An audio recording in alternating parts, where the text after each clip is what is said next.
ये एक मंजिल है तो रास्ते भी होंगे और एक मेंटर भी जो मुश्किलों को आसान बना दे। नतीजे संयोग नहीं होते, दूसरों से बेहतर स्कोर होते हैं। GS Score, an institute for civil services. Good career is a process, and mentoring at GS Score is driven by primarily two objectives. One is empowerment and another is excellence. This is what we are known for. कामयाबी की राह पर 1000 से भी ज्यादा निशान। GS Score।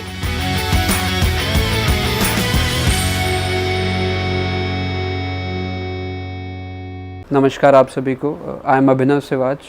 I am from Hisar district of Haryana. I have done my schooling from Haryana. Post that I have done graduation from Delhi Technological University, formerly Delhi College of Engineering. After that, I have done MBA from Indian Institute of Management, Calcutta. Post that, I have worked briefly as a management consultant and then as an investment banker. After that, my tryst with civil services started, and in the first attempt, I was selected in Danix. Currently, I am undergoing training as an SDM under trainee in the South Delhi district. And now in the subsequent attempt I have secured All India rank 12 in the Civil Services Examination 2022. My father is in the Haryana Civil Services. He is a Deputy Excise and Taxation Commissioner, Excise and Taxation Department, Government of Haryana. My mother is a housewife and my brother is pursuing graduation from Delhi Technological University. Now we'll talk about the preparation for all the three stages: prelims, mains and interview. तो prelims के लिए मेरी जो strategy रहती थी वो ये रहती थी कि जो toppers की guidance थी और toppers की strategy थी मैं उसे ही follow करता था। तो जितने ज़्यादा से ज़्यादा mocks हो सकते हैं मैं कोशिश करता था कि prelims के उतने mocks दूँ। और मैंने CSE 22 के लिए लगभग 65 के अराउंड mocks दिए थे। तो मैं मॉक देता था, उसे रिवाइज़ करता था और उससे जो भी क्वेश्चंस के साथ जो भी एसोसिएटेड स्टैटिक का या करंट का कॉन्सेप्ट रहता था तो रिवाइज़ करता था। मैं जनरली प्रीलिम्स की प्रिपरेशन 2 महीने प्रीलिम्स से 2 महीने पहले स्टार्ट करता था और उसमें एक तो पहला मॉक देता था, दूसरा जो गैप्स लगते थे मुझे जो मॉक से रिफ्लेक्ट होता था कि ये गैप्स हैं, ये कुछ एरियाज़ हैं where I need to work on. I used to address those gaps by going to the basics. तीसरा प्रीलिम्स के लिए जो करंट अफेयर्स रहता है मैं कोशिश करता था कि कोई ना कोई मंथली करंट अफेयर्स की मैगज़ीन हो, उससे एक बारी मैं सारा करंट अफेयर्स पिछले 1.5 साल का कवर कर लूँ। एंड देन आफ्टर दैट मैं एक और मैगज़ीन उठाता था और इंश्योर करता था कि उसमें कुछ अगर नए टॉपिक्स हैं जो मैंने नहीं कवर किए पहले तो उन्हें भी मैं कवर कर लूँ। और अभी because prelims is approaching very fast and we are just some days away from the prelims, तो इस दौरान मैं कोशिश करता था कि कोई मॉक ना दूँ और जो मेरे शॉर्ट नोट्स हैं या जो मेरे कुछ नोट्स मैंने बनाए हुए हैं इधर उधर स्क्रिबल किए हुए हैं बुक्स में, इस दौरान उन्हें पढूँ और रिवाइज़ करूँ, जितना ज़्यादा रिवाइज़ कर सकूँ और जितना ज़्यादा रिटेन कर सकूँ जो मैंने पढ़ा है। तो ये मेरी प्रीलिम्स की स्ट्रैटेजी रहती थी। इसके बाद जो मेंस की स्ट्रैटेजी थी, मेंस में मेरा ऑप्शनल सोशियोलॉजी था। तो मेंस में पहले मैंने जीएस पर ज़्यादा फोकस किया था। In my first attempt I had focused a lot on GS and that did not help me much. My score in sociology was 213 and this I realized after the results came and I was not able to get the desired service. तो मैंने ensure किया कि मैं subsequent attempt में GS के साथ साथ sociology को भी adequate time दूँ और sociology की concepts को भी brush up करूँ, clear करूँ। तो GS के लिए अगर हम paper wise बात करें स्टार्टिंग फ्रॉम GS1 में जो हमारे art and culture, history, society के जो एरियाज़ रहते हैं उनके लिए मैं NCERTs पर रिलाई करता था। NCERTs से कुछ शॉर्ट नोट्स बना लेता था और उन्हें ही रिवाइज़ करता था। कुछ एरियाज़ जो ज्योग्राफी के क्वेश्चंस आते हैं उनके लिए भी I relied on NCERT, and I used to do Google also for some concepts of physical geography or for some questions pertaining to economic geography, resource distribution and other things. तो उसके लिए मैं Google का भी use करता था. And so GS1 entirely was based on NCERT, and NCERT has helped me a lot in GS1. For GS2 I believe polity and governance के लिए मैं लक्ष्मीकांत की जो पॉलिटी की बुक है, स्टैंडर्ड मटेरियल है, आई यूज़ टू रीड दैट. उसी को मैं बार बार रिवाइज़ करता था मेंस के लिए भी. एंड जो इंटरनेशनल रिलेशंस है उसके लिए मैं मोस्टली करंट अफेयर्स करता था. मेरे पास मेरी ट्रेनिंग चल रही थी तो उतना टाइम था नहीं कि मैं स्टैटिक वगैरह ही पढ़ूँ, तो मैंने मोस्टली करंट अफेयर्स ही किया था इंटरनेशनल रिलेशंस के लिए. एंड इसके साथ साथ मैं मॉक्स भी देता रहता था, मैं आंसर्स लिखता था, तो उसमें अगर मुझे कुछ मिलता था तो I used to write that and I used to add value to my currently existing notes. और GS1 एंड GS2 दोनों के ही मैं साथ के साथ जो मैगज़ीन्स होती है करंट अफेयर्स की मंथली मैगज़ीन्स, मैं उनसे जो कुछ नया कुछ जो भी अपडेट होता था, I used to keep adding that to my notes. With respect to GS3 के लिए for the economics part I used to mostly do Google, and कुछ economics के concepts हैं उसके लिए NCERT की basic books, और बाकी जो कुछ नए concepts हैं, current affairs हैं, उसके लिए I used to rely on the current affairs magazine. And with respect to internal security and disaster management, there are some notes available in the market, value addition notes, तो उन्हीं को मैं basically revise करता था. I did not have any notes of my own. And इसमें for GS3 I would like to thank my roommate Prashant Sharma, who is also a qualified CSE this year. He was my roommate in the Danix Training Academy in the Union Territory Civil Services Directorate of Training, Kadkaduma. So he had made some notes for GS3, economics, disaster management, internal security, and he was generous and kind enough to share those with me. So I relied on his notes, and they were also part of my basic material for GS3. With respect to GS4, I used to go YouTube videos for GS4, Google the ethics terminology, different ethical dilemmas, and also look at the previous year questions and develop the answers for the previous year questions. So that was my strategy for GS4. Now with respect to optional, I believe अभी हम optional का देखें तो optional मेरा जो first attempt था उसमें sociology में मेरे 213 मार्क्स थे, 213. और अब की बारी फॉर्चुनेटली विद ऑलमाइटीज़ ग्रेस मेरा स्कोर इम्प्रूव हो गया है. I have scored 144 in the first paper and 148 in the second paper. So my score this time is 292. इसके लिए मेरा जो अप्रोच रही जो फर्स्ट अटैम्प्ट में नहीं थी और अब थी, वो ये था कि फर्स्ट अटैम्प्ट में मैंने बेसिक्स बिल्कुल इग्नोर कर दिए थे सोशोलॉजी के.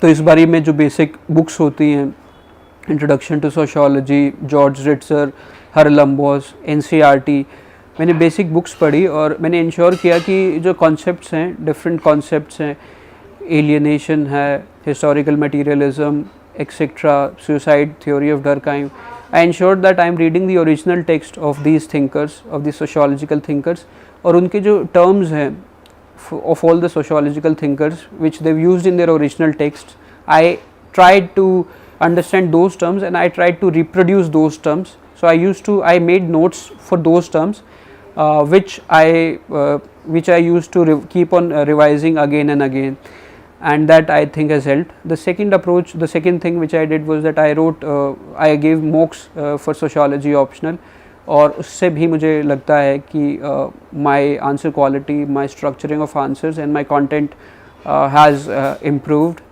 एंड थर्डली सोशोलॉजी के कुछ ऐसे क्वेश्चंस आते हैं which are dynamic in nature, specially paper 2 में, which are related to current affairs. तो उसके लिए मैं इंश्योर करता था कि जो पुराने टॉपर्स हैं उनके मैं कुछ आंसर्स देख लूँ जिससे मुझे पता चले कि उनकी क्या अप्रोच रही थी। तो उस करंट अफेयर्स वाले पार्ट के लिए मैंने ये भी किया था कि उनकी अप्रोच देखूँ और उससे फिर जो अभी इश्यूज चल रहे हैं उस पर अप्लाई करूँ कि कैसे how can that be answered using their framework और यूजिंग द स्ट्रक्चरिंग और using the approach that those toppers had adopted. अभी हम आंसर राइटिंग की बात करेंगे। Answer writing is a very critical part of the preparation and preparation is not complete without answer writing. So for answer writing I used to write a lot of answers, and I would have given around 25 mocks for GS for the civil services examination 2022, and इसमें मैं ensure करता था कि the initial mocks that I am giving, I was not very much concerned about the time that I am taking. अगर मुझे 3 घंटे से ज़्यादा भी हो रहा है, 3 घंटा 10 मिनट हो रहा है, 3 घंटा 15 मिनट भी लग रहा है, तो I was not very much concerned, because in the initial few mocks I was more concerned about the quality, the content, the structuring of the answers.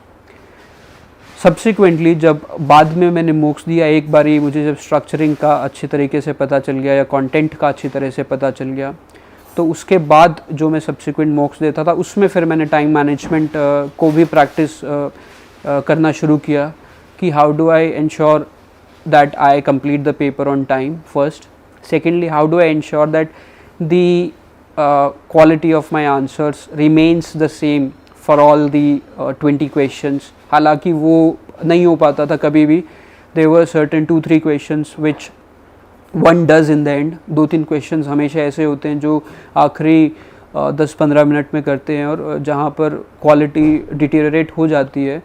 मेरा ये प्रयास रहता था कि मैं उनको ऐसा कैसे लिखूं जिससे जो एग्ज़ामिनर चेक करेगा मेरी कॉपी, उन्हें ये लगे ना कि ये बहुत ही जल्दी में 3-4 मिनट या 5 मिनट में करे हैं। तो उस पर मैंने अब की बारी थोड़ा सा काम किया था, GS में भी सोशियोलॉजी में भी, कि अगर कोई भी आपकी कॉपी देखे तो 20 क्वेश्चन अगर वो ऐसे ही पेज पलट के 40 सेकंड में अगर आपकी कॉपी देख रहा है तो उसे ये ना लगे कि हाँ क्वेश्चन नंबर 19 और क्वेश्चन नंबर 20 इसने बहुत जल्दी में किया है, 5 मिनट टाइम दिया है या फिर 6 मिनट टाइम दिया है। So that is one thing I focused on this time with respect to answer writing. तीसरा ये रहता था कि जब मैं मॉक्स देता था और आंसर्स लिखता था, तो जो भी वहाँ से नए कॉन्सेप्ट्स मिलते थे या कुछ नई इन्फॉर्मेशन मिलती थी, तो I used to write that in my e-notes or digital notes, in the soft copy notes that I had made, and I used to update that. And initially when I had started with answer writing, I followed Topper's copy to a very great extent. I used to look at their answers and then I used to see what is the structuring that they're doing, what kind of content they're bringing, how are they meeting the demand of the question. तो उस चीज़ पे भी मैंने काफ़ी toppers copy पे rely किया कि कई बार क्वेश्चन की 2 डिमांड होती है 10 मार्कर में, या किसी क्वेश्चन को 3 पार्ट्स में डिवाइड किया जा सकता है 15 मार्कर में। तो मैंने यही इस पे भी बड़ा ध्यान दिया और इस पे भी आई focused on this thing that अगर कोई 10 मार्कर है तो how do if the demand is उसको कैसे 2 पार्ट्स में स्ट्रक्चर किया जाए, फिर इंट्रोडक्शन और कंक्लूजन भी दिया जाए या वे फॉरवर्ड दिया जाए। तो उस पर भी काफ़ी ध्यान दिया गया अब की बारी। अब हम बात करेंगे नोट मेकिंग की। मेरे फर्स्ट अटेम्प्ट पे जो थे डिजिटल नोट्स में बनाता था और वो कुछ ज़्यादा बल्कि या ज़्यादा बड़े नहीं थे। As far as I remember मेरे GS 1, 2, 3, 4 के notes would be 20-21 pages each. So I basically had short notes and इसमें I used to rely on my friends and my friends in the academy, particularly Prashant Sharma and Vikas Kumar. They were kind enough to share their notes. So उनके भी मैं कुछ notes लेता था, digital notes, and I used to incorporate them. Now मेरे notes जैसा मैंने बताया कि ज़्यादा बड़े थे नहीं, 20-21 पेजेस के थे for all the GS papers, GS 1, 2, 3, 4. तो वो इसलिए डेवलप हो चुका क्योंकि मैंने बेसिक जो मटेरियल था जैसे कि NCERTs या फिर स्टैंडर्ड बुक्स, स्पेक्ट्रम और लक्ष्मीकांत और शंकर्स इन्वायरमेंट एक्सेट्रा, वो मैंने 2-3 बारी रिवाइज कर ली थी, तो I need not go to back to the basic concepts to revise my notes. मैं जस्ट एक ग्लिम्स ले लेता था उन मेरे शॉर्ट नोट्स की, और those 20-21 pages notes were sufficient enough for me to revise, and वो 2-3 घंटे में उनका रिवीजन भी हो जाता था. And they help me revise between the gap that was there between the GS papers, GS 1-2, GS 3-4 के बीच में जो गैप रहता है. एंड जो डिजिटल नोट्स थे, it is very convenient to make digital notes. You can modify, add, delete the notes as per your convenience. कोई नया article आता है, नया करंट अफेयर्स का कंटेंट मिलता है, तो very easily that can be added. So I also recommend you to make digital notes for the GS and for sociology papers. Now talking about time management, because I was undergoing training in the Directorate of Training UTCS as a Danix probationer, so I ensured that whatever time I am getting after the training, I used to study in that time, and I used to wake up early at around 4-5 a.m. and I used to study in the early hours and in the hours after my training. And while I was attached in the revenue attachment with South Delhi district, I also ensured that while I am travelling from my academy to the office at Saket, or on my way back from Saket to the academy, I used to read while I am travelling. So उससे भी मेरा जो था कि मेरा जो efficiency थी वो बढ़ी, and I used to monitor my efficiency. I had an Excel sheet made for myself, and I had divided that Excel sheet into time slots. So I used to ensure that whatever time slot I am getting, which I am getting free, like training के बाद, training से पहले, रात को या सुबह, तो आई to ensure कि उसमें 100% एफिशिएंसी हो, ताकि मेरा जो है आउटपुट बेटर हो सके. तो ये मेरे जो टाइम मैनेजमेंट, जो लिमिटेड टाइम था मेरे पास, उसकी स्ट्रैटेजी थी. For the interview I was asked questions based on my डैफ. My interview questions asked by the honorable board members revolved mainly around my service, my current service Danix, my job as an SDM probationer or under trainee in Delhi, my hobby, which was analyzing Bollywood box office performance, and other general questions pertaining to current affairs. So the questions were a bit diversified, and the honorable members asked from different topics, and I was content with my interview performance, and that fortunately has reflected in my marks also. In my daily schedule, I used to follow my hobby, which is Bollywood box office collections and analyzing the performance. So following that hobby used to rejuvenate me, and that used to make me fresh. And also I used to talk to my roommates, to my roommate Prashant, and to my friends at the academy, and that also used to keep me updated with the different approaches that can be there for preparation, and that also used to rejuvenate me. With respect to social media and friends, I did not cut myself from social media and friends. I like to meet people, and so I continuously used to attend social gatherings, meet people, attend marriages, birthday functions, ceremonies, etc., whatever I could. So that also I think helped me positively, that I think makes me feel more energetic, and that also helped me prepare in a better manner for the examination. With respect to coaching, I believe that coaching is not necessary for the preparation. If one is comfortable with general studies या optional, तब किसी को coaching लेने की आवश्यकता नहीं है. But अगर किसी को लगता है कि जो कॉन्सेप्ट्स है वो बिना कोचिंग के क्लियर नहीं हो पा रहे, तब किसी को कोई कोचिंग ले सकता है. But one should give mocks for each of the 3 stages, prelims, mains और इंटरव्यू, तीनों के मॉक्स दे सकते हैं. तो वो आप किसी भी कोचिंग के मॉक्स दे सकते हैं, प्रीलिम्स, मेंस और इंटरव्यू तीनों स्टेजेस के लिए. And I would like to thank DKT for the videos that they make. और जो गाइडेंस की वीडियोज़ या टॉपर स्टॉक रहते हैं, I used to listen to them, and that is also anchored my preparation strategy, और उससे मुझे भी एक दिशा मिली.